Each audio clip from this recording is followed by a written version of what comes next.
ज्योतिष शास्त्र का उद्देश्य आपकी अपने गोल को पाने में सहायता करना है। इसीलिए जब आप ये सवाल पूछते हैं कि क्या मैं ये गोल प्राप्त कर सकूँगा? तो मैं उस गोल के बारे में आपसे नहीं पूछता हूँ कि आप ये गोल, जैसे कि मैं इस साल आईएएस बन जाऊँगा, ये वाला गोल, या फिर क्या मेरा फ़ॉरेन का ट्रिप होगा, इस साल होगा, हो पाएगा? मैं इस सवाल को नहीं देखता हूँ, बल्कि मैं इस सवाल को देखता हूँ कि आईएएस बनना कौन चाह रहा है, फ़ॉरेन जाना कौन चाह रहा है। तो ये बातें जानने के लिए मैं आपके चंद्रमा को देखता हूँ। उस चंद्रमा के साथ कोई ग्रह बैठा हुआ है, इससे आपके सोचने के तरीके में और आपके उस लक्ष्य को चाहने के बारे में, उसके लिए कार्य करने के बारे में बहुत भारी फ़र्क पड़ सकता है।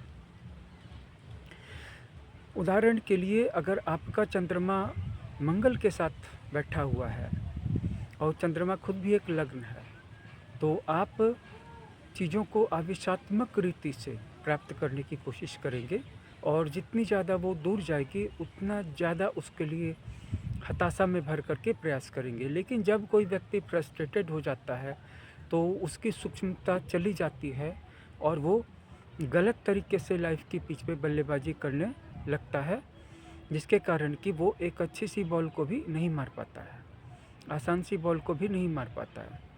तो लग्न के साथ या चंद्रमा के साथ मंगल जैसे ग्रह का योग, युति, कंजंक्शन आपको ज़िंदगी को आवेश से भर करके और जल्दीबाजी में भर करके, हताशा में भर करके कि आप जल्दी किसी चीज़ को पाना चाह रहे हैं, जबकि हर चीज़ का एक ड्यू कोर्स है, हर चीज़ का एक ड्यू टाइम है, हर चीज़ एक ड्यू टाइम लेती है ज़िंदगी में।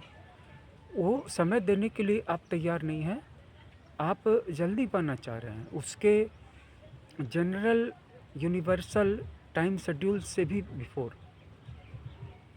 अब मुझे पता चल जाता है कि जो भी व्यक्ति आईएएस बनना चाह रहा है, या बिजनेस में सफल होना चाह रहा है, या विदेश में प्रवास करना चाह रहा है, वो व्यक्ति कौन है, गोल से पहले उस व्यक्ति के बारे में मुझे जानकारी मिल जाती है।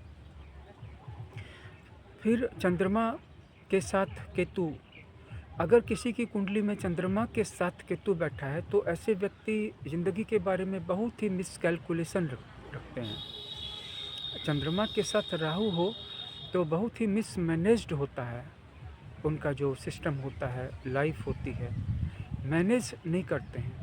लेकिन केतु के मामले में है कि मिसकैलकुलेशन होती है, जिसके कारण के निर्णय गलत होते हैं और दिशा भी गलत होती है, भटकाव बहुत ज़्यादा होता है। चंद्रमा तुरंत किसी भी ग्रह के प्रभाव को, चाहे वो पॉजिटिव हो या निगेटिव हो, एब्जॉर्ब करने की क्षमता रखता है। और केतु भटका हुआ ग्रह है। केतु भटकाने के बाद जो स्थिरता आती है, शांति आती है, वो ग्रह है केतु। लेकिन शुरुआत में केतु राहु की तरह ही अगर आपको थोड़ा सा भटका ना दे, आपको थोड़ा सा मिसडायरेक्ट ना कर दे, तब फिर वो केतु क्या है।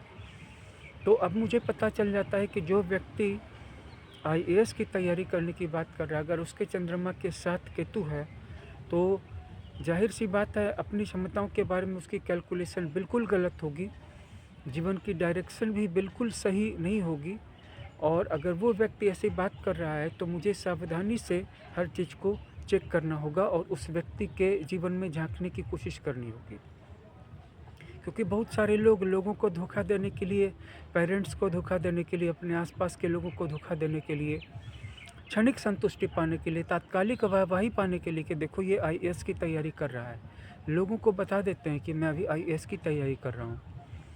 लेकिन एक्चुअल में उनको अपनी क्षमताओं का, अपनी तैयारियों का कुछ भी अंदाज़ा नहीं होता है। तो चंद्रमा के साथ केतु होने से ऐसा ही होता है। तो यही सारी बातें हैं जो मैंने आपके साथ शेयर की। आप भी इस वीडियो को शेयर कर दीजिएगा, करते रहा कीजिए, मेरे सारी वीडियोज़ को लाइक कर दीजिए, चैनल को सब्सक्राइब कर लीजिए, और फिर मिलते हैं एक और यूज़फुल वीडियो के साथ बहुत जल्दी आपसे। तब तक आप अपना ख्याल रखें। धन्यवाद।